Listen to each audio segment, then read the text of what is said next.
entendrez dans ce journal. Il n'y a plus de bloc opératoire à Dédougou. Un incendie a emporté celui du centre hospitalier régional. Les patients sont réorientés vers Nouna, la ville la plus proche. Et puis, les acteurs de la filière riz appellent à consommer le riz local. Ils ont rencontré les journalistes pour en parler au moment où GA, dans le centre nord, accueille une nouvelle unité de transformation de riz étuvé.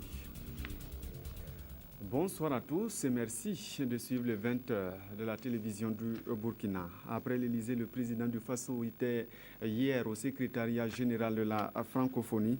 Michel Kafando a eu des échanges avec Michael Jean sur le processus de transition au Burkina. Bien avant, il est allé à l'Assemblée nationale rencontrer son président, Abdel Aziz Yagibou. Entre le Burkina et l'Organisation internationale de la francophonie, c'est un partenariat qui va grandissant. Témoin des pas décisifs du Burkina dans le concert des nations, l'OIF pèse lourd dans la balance des partenaires techniques et financiers qui accompagnent la transition amorcée au Faso au lendemain de l'insurrection populaire.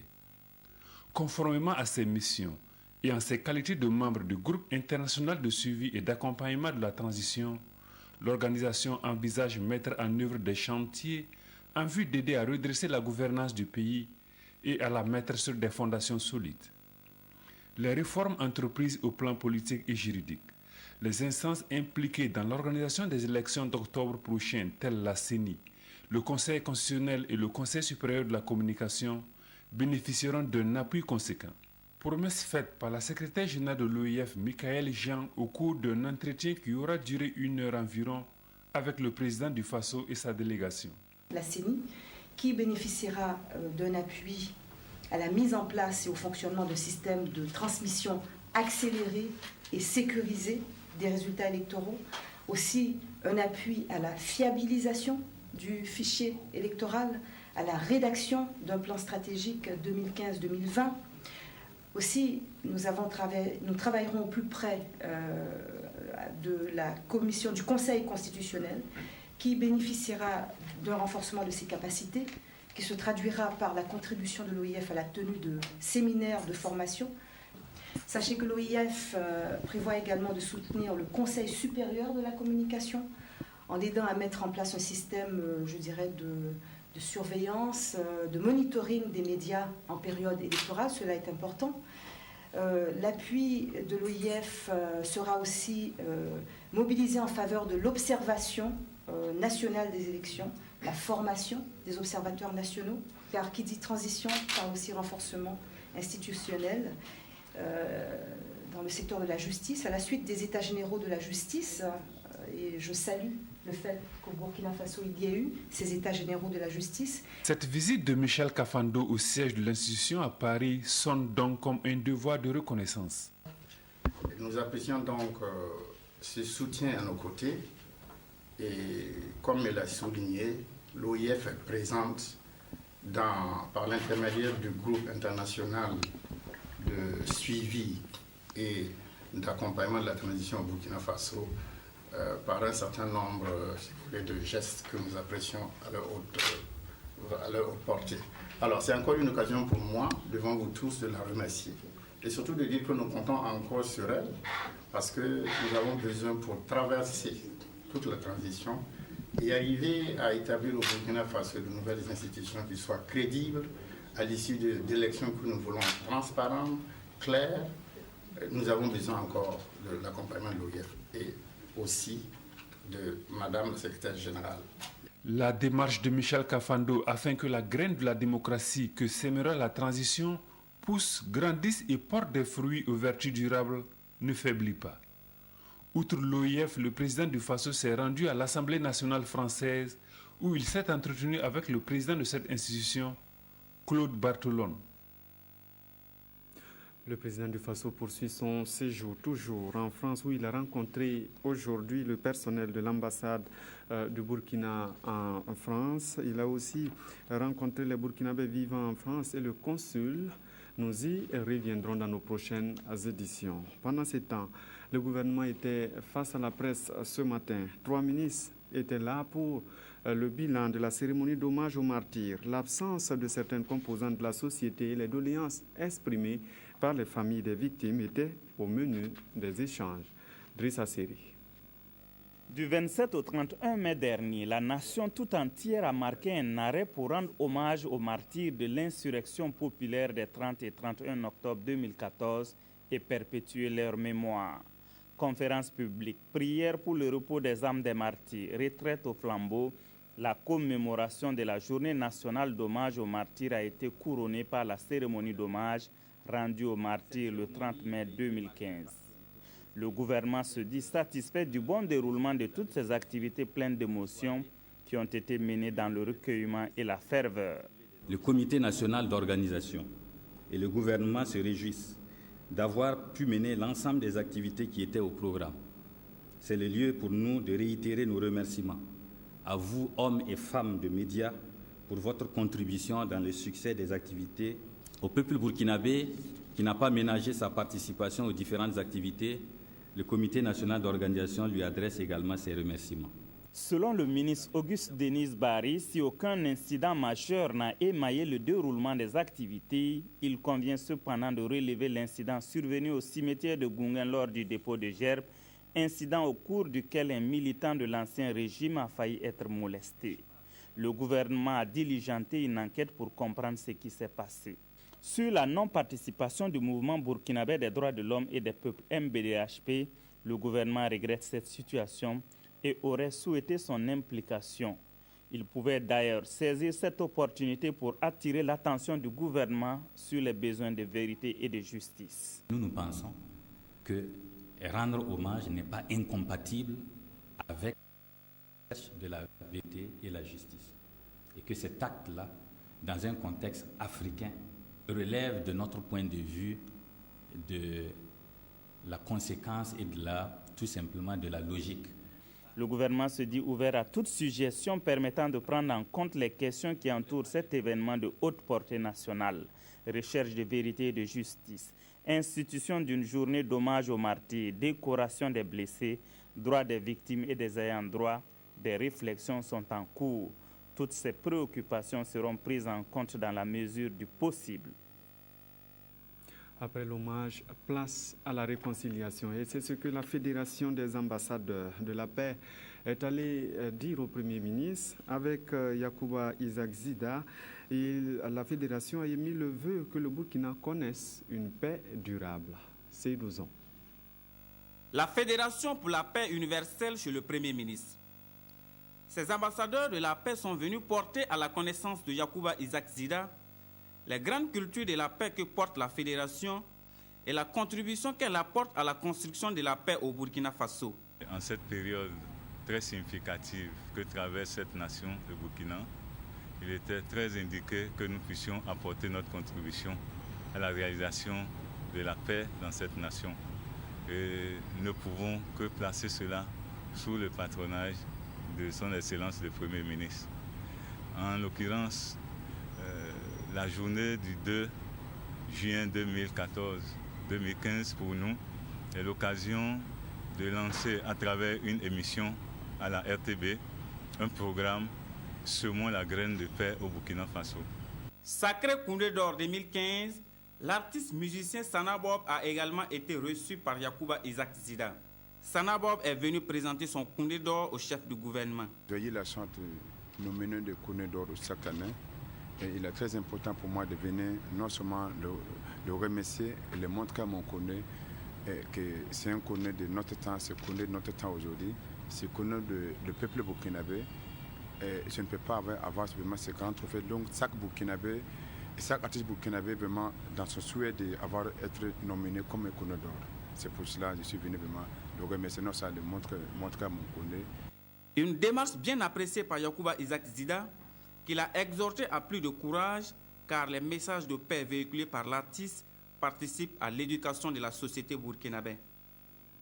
Juste après Sana Bob et la Fédération des ambassadeurs de la paix, Yacouba Isaac Zida a échangé avec des présidents des conseils supérieurs de la communication du Burkina et du Niger. Là, les échanges ont porté sur le processus de transition et surtout la stratégie de couverture des élections du Conseil supérieur de la communication en discussion à Ouagadougou. Explication Hippolyte Milogo.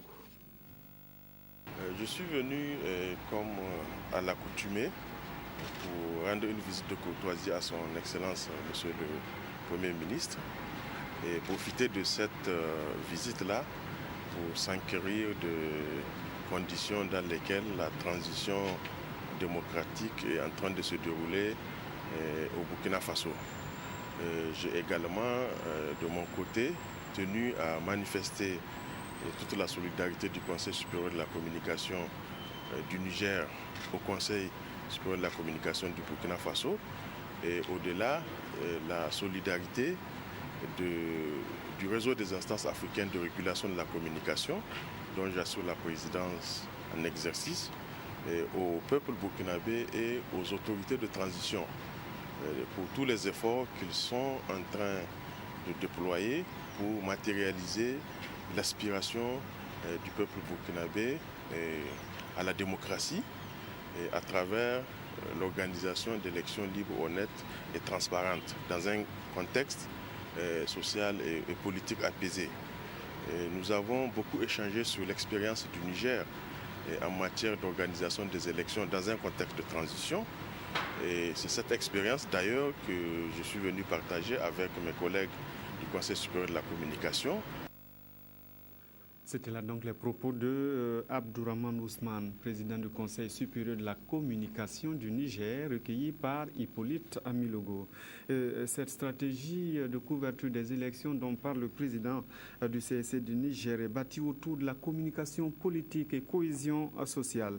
À Ouagadougou, les acteurs sont appelés à prendre connaissance du dispositif réglementaire mis en place pour les élections couplées du 11 octobre. Ini Janine Walkway Kambiri.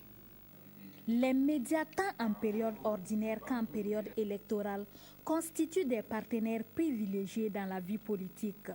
Les périodes électorales sont toujours source potentielle de fractures sociopolitiques. Il convient de mettre tous les acteurs politiques, les médias et les organisations de la société civile sur le même niveau de compréhension en matière d'occupation des espaces médiatiques. En regroupant pendant 2 jours les responsables des partis politiques, les représentants des candidats aux futures élections, les responsables des médias et des organisations de la société civile, le Conseil supérieur de la communication nourrit certainement l'ambition d'organiser une large concertation entre toutes les parties en vue d'une approche consensuelle de l'articulation du discours électoral.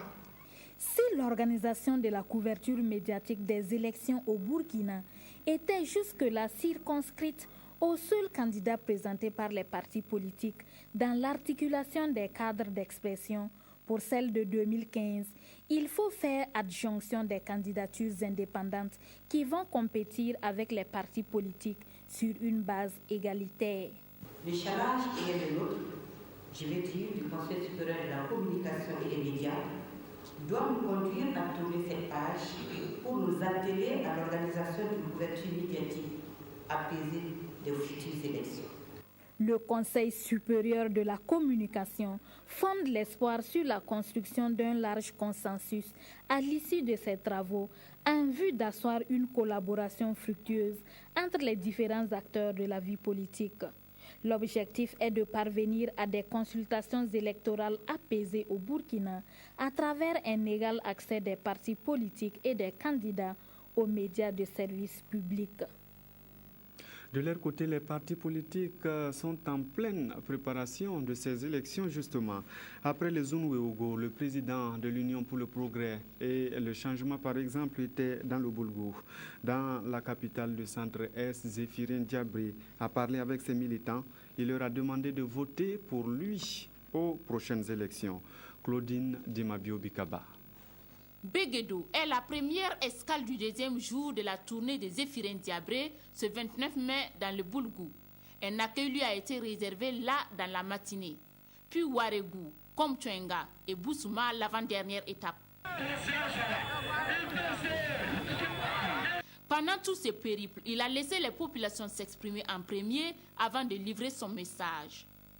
Un périple qui a connu quelques escales forcées que le président n'a pas boudé. Bien au contraire, il s'est efforcé de toujours s'arrêter, puis enfin, vers la dernière étape, celle de Garango.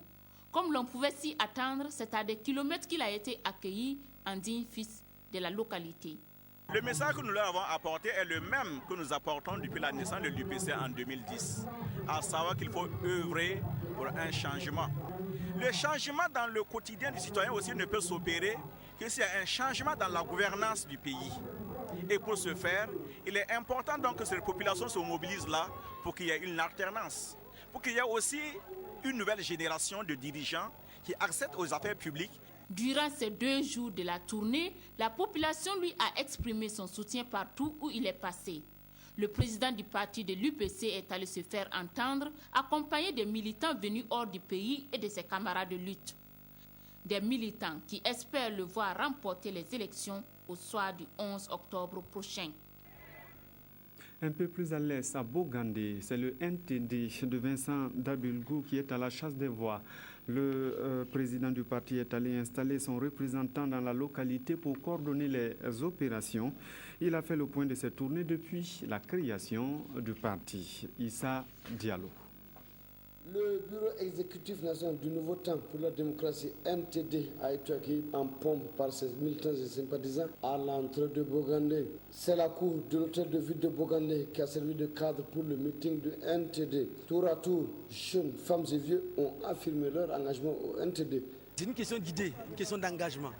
Parce que même quand vous êtes natif, si vous ne portez pas des idées, si vous n'aviez pas donc, le langage de la vérité, si vous n'avez pas le langage de la démocratie, si vous ne voulez pas marquer aussi votre rupture avec ce que vous aviez connu comme erreur, les populations ne peuvent pas vous suivre. Aujourd'hui, je suis très fier de ce que nous avons pu démontrer. Parce que nous avons montré que nous ne sommes pas un parti national. Nous avons montré que de la Comoé en partant donc, jusqu'au Yaga, en revenant à la Nyanya, et nous sommes en train de montrer chaque jour que le parti de NTD est un parti de masse, un parti d'engagement, mais aussi un parti de rupture avec ce que nous connaissons comme erreur, comme mauvaise idée, comme mauvaise stratégie. Le bureau exécutif national du NTD a officiellement installé les différentes structures de base de la Nyanya et de la Koumandjari. Je me rends compte de l'immensité de la tâche qui m'attend. Mais avec l'engagement du NTD, avec le soutien des hommes, des fils et des filles de la Nyanya, j'espère que je vais atteindre mon objectif. Ces différentes structures auront pour mission de ratisser large pour que les idéaux du parti puissent atteindre toutes les localités. En tournée aussi, le Conseil national de la transition. Le CNT est en campagne pour la mobilisation des populations pour une nouvelle constitution. À Dori, il a tenu une conférence publique pour en parler. Joseph Bambara. Faut-il réviser la Constitution ou passer à une 5e République? Voici une question qui agite aussi bien la classe politique et l'opinion publique. Le Conseil national de la transition, en tant qu'organe représentant la population, a décidé de donner la parole au peuple. Pour cela, il a organisé un débat public sur la Constitution, précédé d'une conférence sur le thème « Quelle Constitution pour notre pays ?» Les conférenciers, après avoir éclairé la lanterne de la population, se sont clairement prononcés sur la question. La 4e République est fortement assimilée à la personne de Blaise Compaoré, l'ancien régime, qui, comme vous le savez, était caractérisé par une gestion néo-patrimoniale, une gestion personnelle du pouvoir d'État. Et aujourd'hui, avec l'insurrection populaire, il est important d'un point de vue politique, et ça relève un peu également du registre du symbolique. qu'on passe à une nouvelle république, une 5e république. Suite à cette conférence, les citoyens qui ont majoritairement exprimé leur adhésion au passage à une 5e république se sont néanmoins interrogés sur les conditions et le délai de réalisation d'une telle entreprise. Préoccupation levée par le docteur Abdul Karim Saïdou, pour qui, à l'instar du cas nigérien, cette constitution peut être rédigée en 45 jours et adoptée par référendum couplé aux élections du 11 octobre ou de janvier 2016. Interpellé sur la nécessité d'étendre une telle initiative aux autres villes, le chef de la délégation du CNT rassure. C'est un départ. Nous avons testé sur les 6 régions, mais je crois qu'au compte rendu que nous allons faire au plan du CNT, certainement que le chronogramme va changer. Cette tournée débutée par Bobo Dioulasso et Dori permettra à n'en point douter d'éclairer les populations sur cette question capitale qu'est le passage ou pas à une 5e république, mais surtout de recueillir leur opinion sur le sujet.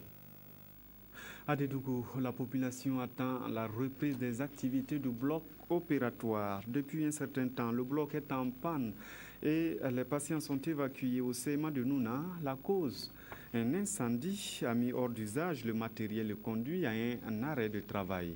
Nayaldo, Paul Sawadogo. Tout serait parti de ces climatiseurs qui est parti en fumée dû à un court-circuit.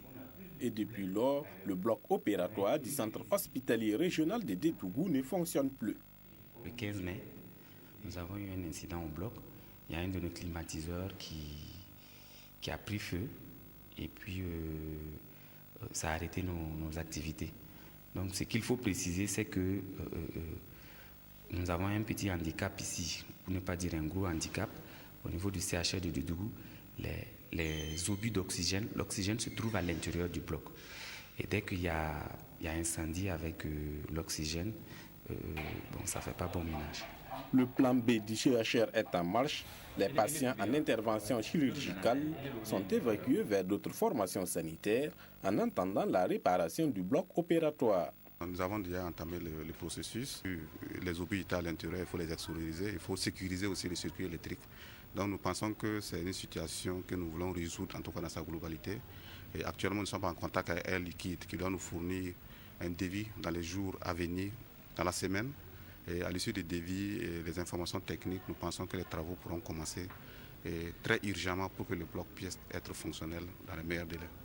Pour l'instant, les autorités sanitaires de la Boukoul du Mouhoun demandent à la population de toujours faire confiance à leur centre hospitalier régional. Le message à la population, c'est de rester serein, d'avoir toujours confiance à l'hôpital de Dédougou, au CHR de Dédougou, leur hôpital.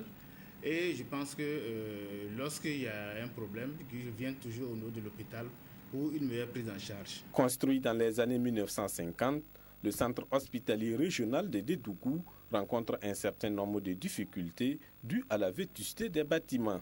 La construction du nouveau CHR en cours viendrait soulager les patients et les travailleurs. Et voici un système d'information urbaine qui pourrait soulager les communes. Ce sont des outils de planification des villes.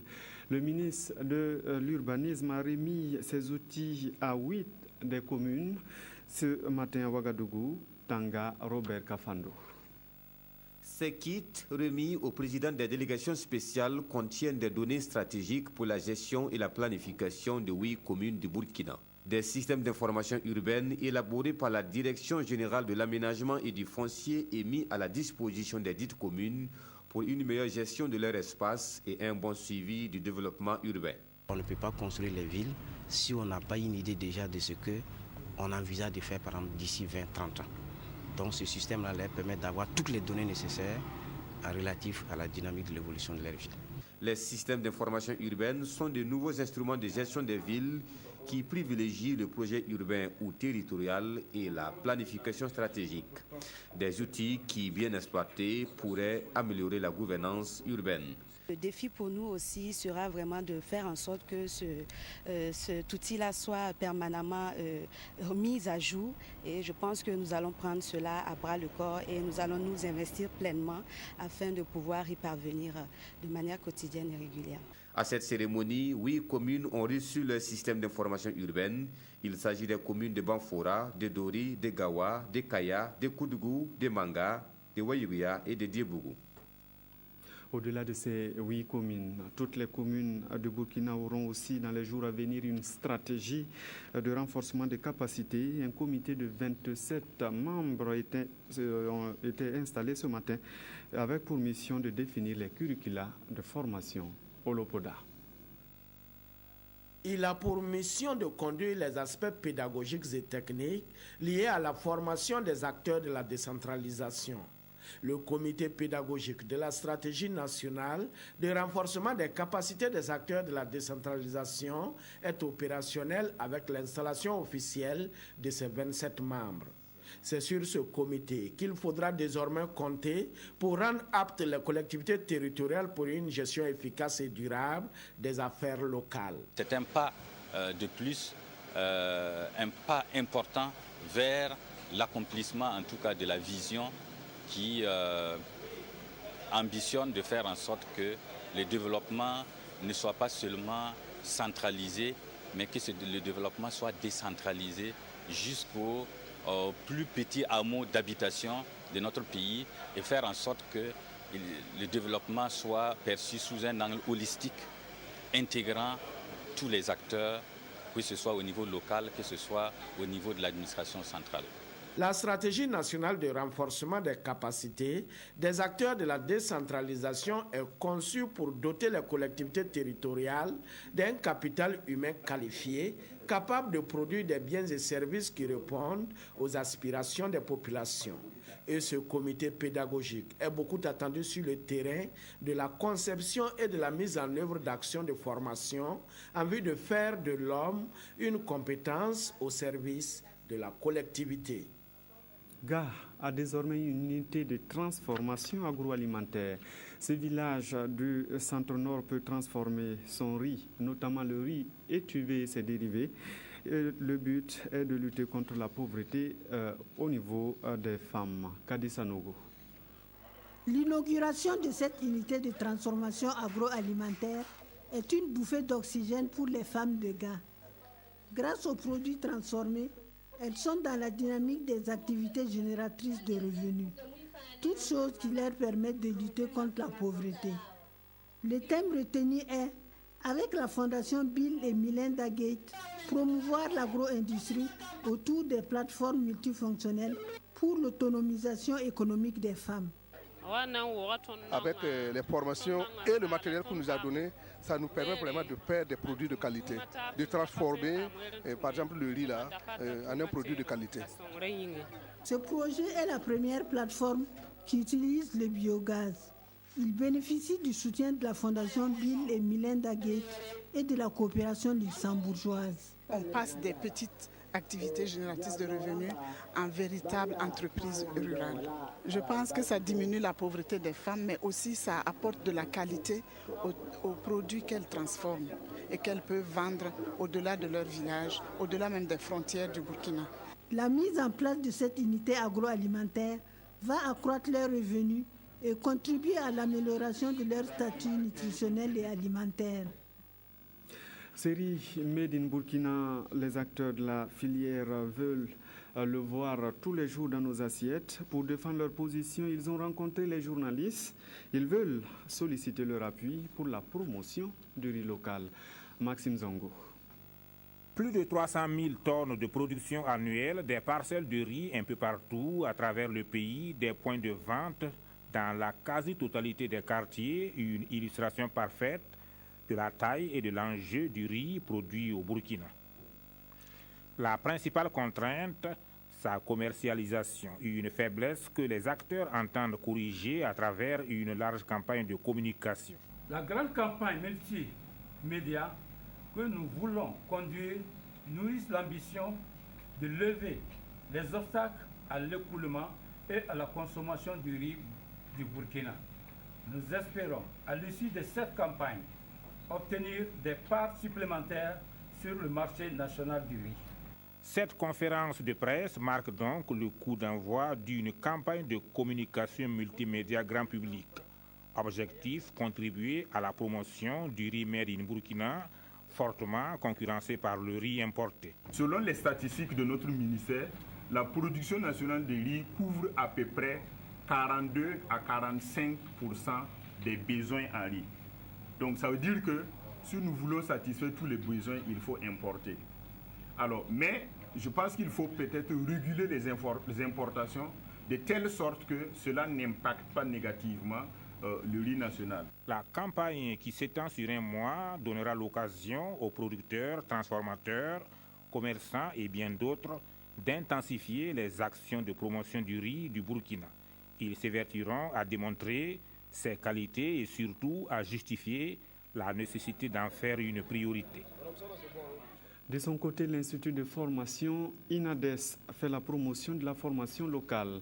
En 40 ans, l'Institut a vu passer des étudiants devenus souvent des piliers de l'État et des entreprises. À l'anniversaire, certains anciens ont témoigné de l'utilité de cette formation reçue. Hortense Evelyne Yelemou.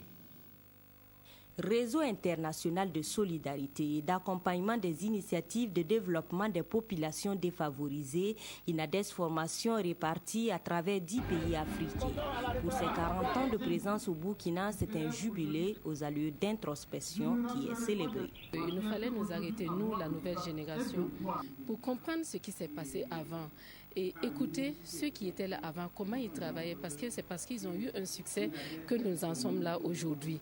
Et nous baser sur ça pour nous projeter aussi dans l'avenir. Ce jubilé est aussi une occasion pour les responsables de l'Institut de rendre hommage aux anciens, ceux-là même qui ont porté avec les pères jésuites l'Institut sur les fonds baptismaux en 1962. Et nous avons travaillé à former d'abord les groupements villageois, à les appuyer, à travailler avec les femmes, à travailler avec les services publics, les ORD à l'époque au Burkina et on les réplique dans les autres pays. Parce qu'au début, c'était à Abidjan et on travaillait vraiment partout où c'était possible de travailler avec les paysans. Beaucoup de rêves et d'illusions ont bercé les débuts de l'INADES Formation selon Fatih Ouedraogo. Au moment où il célèbre ses 40 ans d'existence au Burkina, d'énormes acquis ont été enregistrés et c'est là au grand bonheur des pionniers qui l'ont témoigné au cours de cet anniversaire. 2 groupes de présumés malfrats aux arrêts. C'est un travail de la brigade de recherche de la police de l'arrondissement de Boulmougou. Ils se sont spécialisés dans les vols à main armée. Amandine Lalsaga, explication. Des vélomoteurs, des bouteilles de gaz, des salons, des portables, de la cocaïne. C'est le butin que la brigade de recherche du commissariat de police de l'arrondissement de Boulmougou a saisi le 18 mai dernier avec la mise en cause de ces jeunes dont l'âge est compris entre 18 et 26 ans. Constitué en 2 réseaux, le premier groupe est spécialisé dans le cambriolage des concessions selon la police. Les victimes de cette bande sont les logements communément appelés les célibatériums ou cours communes. Pour ce faire, la bande identifie les domiciles, s'arrange pour connaître les habitudes des occupants avant de passer à l'action nuitamment. Ils s'introduisent dans les domiciles à l'aide des fausses clés qui sont là, ou tout simplement par effraction. S'ils n'arrivent pas à ouvrir avec les clés, ils ont des matériels pour pouvoir casser la maison et pénétrer. Le second groupe s'adonne, lui, au braquage. Il a été interpellé par la brigade lors d'une patrouille. Ce groupe a pour lieu de prédilection les commerces, les magasins, les garages, les stations de service, les stations à essence, ainsi de suite. Au stade actuel de l'enquête, plus d'une quarantaine de victimes ont été identifiées et entendues. Au cours de ce point de presse, les biens de quelques victimes leur ont été restitués. J'étais malade, j'ai hospitalisé à la clinique et c'est au 2e jour de mon hospitalisation que j'ai été victime du vol de ma moto. Être malade et hospitalisé, encore être victime, c'est un deuxième mal. L'occasion est opportune pour la brigade d'inviter les populations à plus de vigilance et à une franche collaboration avec les services de sécurité pour la réussite de leur mission. La liste des candidats à la présidentielle, les examens du BEPC, du CAP et du BEP, le scandale justement qui éclabousse la FIFA, voici la une des quotidiens du jour, lu pour nous par Evelyne Dabiré. La liste des candidats à l'élection présidentielle du 11 octobre prochain s'étoffe de plus en plus, informe vos quotidiens. Un candidat indépendant nommé Boukari Ouedraogo est en lice, informe Sidoya. Plus connu sous le nom de Tintin, précise Notre Temps, Boukari Ouedraogo a fait cette annonce au cours d'une conférence de presse qu'il a animée le lundi 1er juin 2015 à Ouagadougou. Une conférence au cours de laquelle Boukari Ouedraogo affirme « Je ne suis pas frappé par la loi 135 du nouveau code électoral et en tant que Burkinabé jouissant de tous ses droits civils, j'ai bel et bien l'intention de me présenter comme candidat indépendant », rapporte votre journal Le Quotidien. Mais qui est Boukari Ouedraogo ? Sidewaya nous le présente. Il est opérateur économique et premier vice-président du syndicat national des entrepreneurs du bâtiment et des travaux publics du Burkina. Autre point de l'actualité nationale, les examens du BPC, CAP et BEP 2015, où 223 970 candidats vont à la conquête du diplôme, informe Le Quotidien. Et pour ces examens débutés le 2 juin, Le délestage s'invite aux épreuves écrites, informe Sidoya, avec quelques difficultés liées au délestage, précise Notre Temps qui rapporte les propos d'une présidente de jury. D'autres difficultés sont relevées par l'observateur Palga. Quelques candidats n'ont pas retrouvé leur jury ou oublient leur numéro de PV. Le ministre Samadou Koulibaly est allé alors prodiguer des sages conseils aux candidats, écrit Le Pays. Nous sommes venus dire de ne pas paniquer. On ne vous demande pas quelque chose d'extraordinaire par rapport à ce qui est fait habituellement.